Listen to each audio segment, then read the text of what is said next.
Agora 7h32. Oi, Diego Amorim.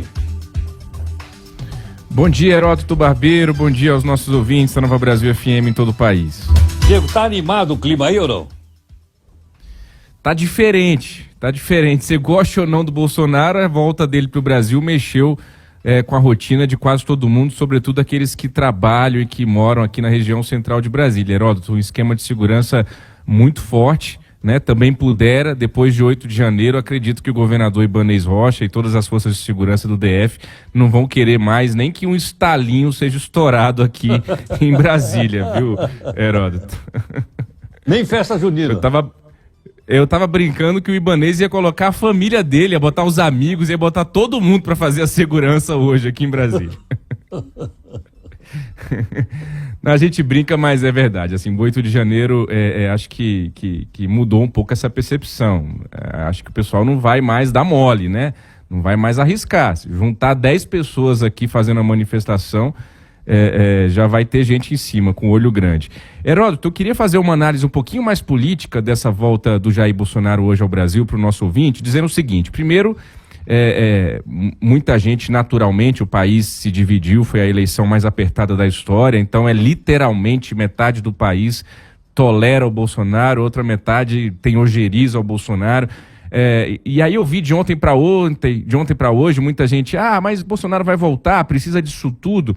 Olha, é um ex-presidente da República, ele teve 58 milhões de votos, foi o primeiro presidente a não se reeleger desde a redemocratização, mas teve ali uma votação bastante expressiva, ele pulou 7 milhões de votos do primeiro para o segundo turno, depois de ter ficado em silêncio, depois de ter saído do Brasil, depois do 8 de janeiro, ainda tem muita gente que não só gosta, como chega a idolatrar o Jair Bolsonaro. Então é claro que isso é um fato político a ser registrado.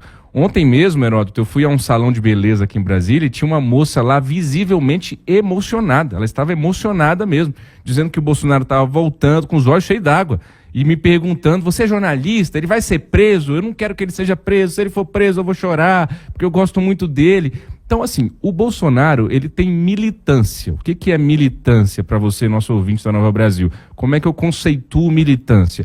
Militância é quando um político, e é raro o político que tem militância, ele consegue fazer o que ele quiser, que ele vai ter muita gente apoiando ele. O nome disso é militância. Ele pode ser grosso, pode ser estúpido, pode ser petista, pode ser fascista, pode ser isso, pode ser aquilo, mas tem muita gente que apoia ele, custe o que custar, aconteça o que acontecer. O nome disso é militância. É claro, Heródoto e ouvinte, que a saída do Brasil, do Bolsonaro, depois que ele perde a eleição para o Lula, ainda no ano passado, não passa a faixa presidencial, num gesto completamente reprovável, não cumprimenta o seu adversário, independentemente do contexto, perdeu a eleição, sequer cumprimentou o presidente eleito, Lula, à época.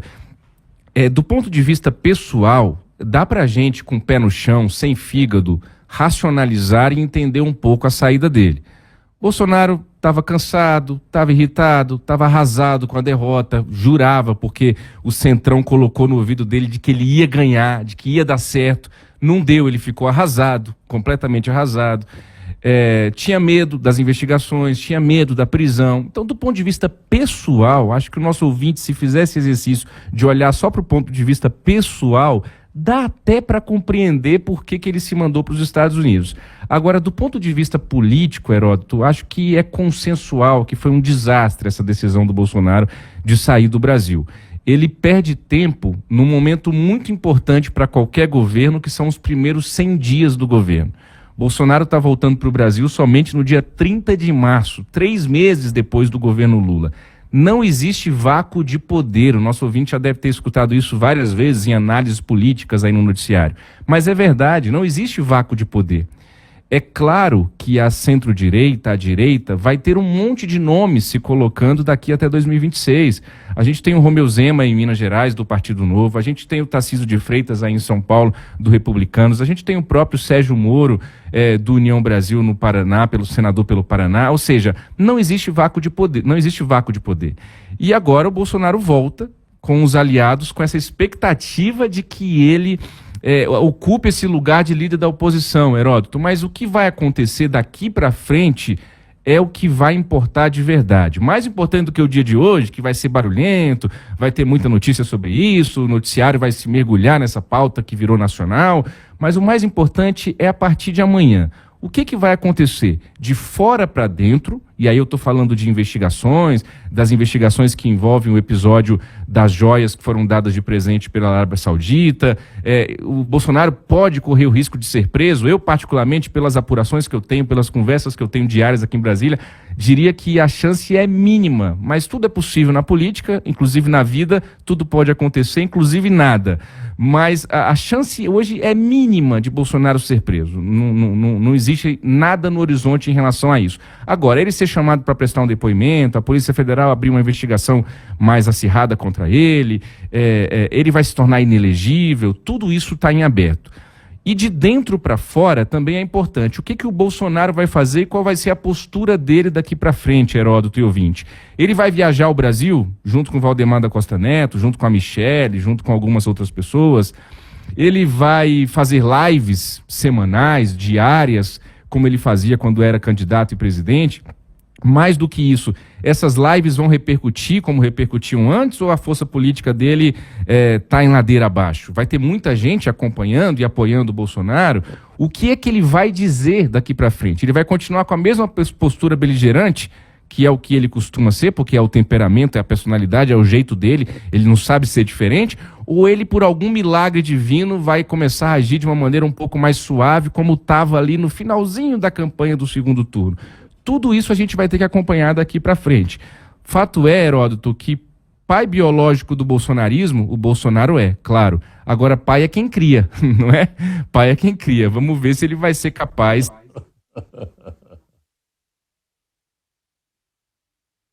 E ele tem mérito nisso, político, claro. Heródoto, eu ouvi 2 cientistas políticos, mas eu falei demais hoje, então eu vou deixar você livre, como nosso mestre âncora aqui do Jornal Nova Brasil.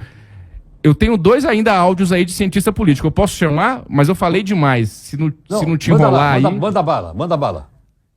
Então vamos ouvir, por gentileza, o professor Márcio Coimbra, que é presidente do Conselho da Fundação da Liberdade Econômica. Ele é cientista político e comentou pra gente essa volta do Jair Bolsonaro. Márcio Coimbra.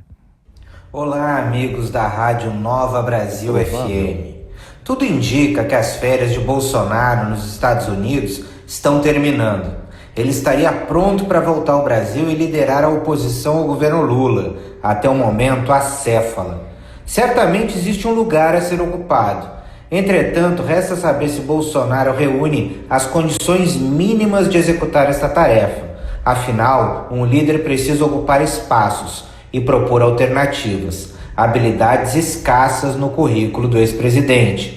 Ao desembarcar no Brasil, Bolsonaro não encontrará o mesmo ambiente que deixou a partir de seu período de descanso no exterior. Aqueles que disputam seu espólio são nomes variados, que passam por antigos aliados e chegam até a esfera familiar, algo que vem causando desconforto e incômodo no círculo mais próximo do ex-presidente. Mais do que ocupar um lugar, Bolsonaro precisará lutar por uma posição de liderança.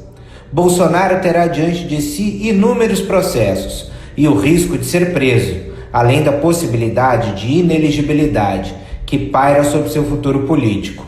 Há muito para se preocupar antes de optar pela sua reinserção eleitoral. A cartada de chegar ao topo usando o figurino do anticandidato funciona apenas uma vez. Sem base e ramificações políticas sólidas, se tornará apenas um potente cabo eleitoral. A direita já enxerga o futuro pós-Bolsonaro, interessada apenas em seu espólio. Tá aí o Márcio Coimbra. A gente ouviu também o Creomar de Souza, e aí a gente finaliza a minha participação, Heródoto. Ele também é cientista político, CEO da Dharma. Vamos ouvir o professor Creomar. Olá, Diego, bom dia, tudo bem? Uma saudação a você e a todos aqueles que nos ouvem pela Rádio Nova Brasil. Eu creio que a chegada de Bolsonaro é cercada de uma série de expectativas. Expectativas, sobretudo, no que diz respeito à capacidade de Bolsonaro de se tornar uma liderança da oposição, né? E expectativa também do governo acerca da possibilidade de Bolsonaro organizar uma oposição que até aqui está desconectada.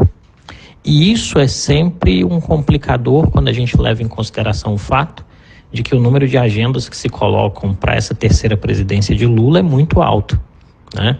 Então a gente vai ter que aguardar se de fato o retorno se dará nesta quinta-feira.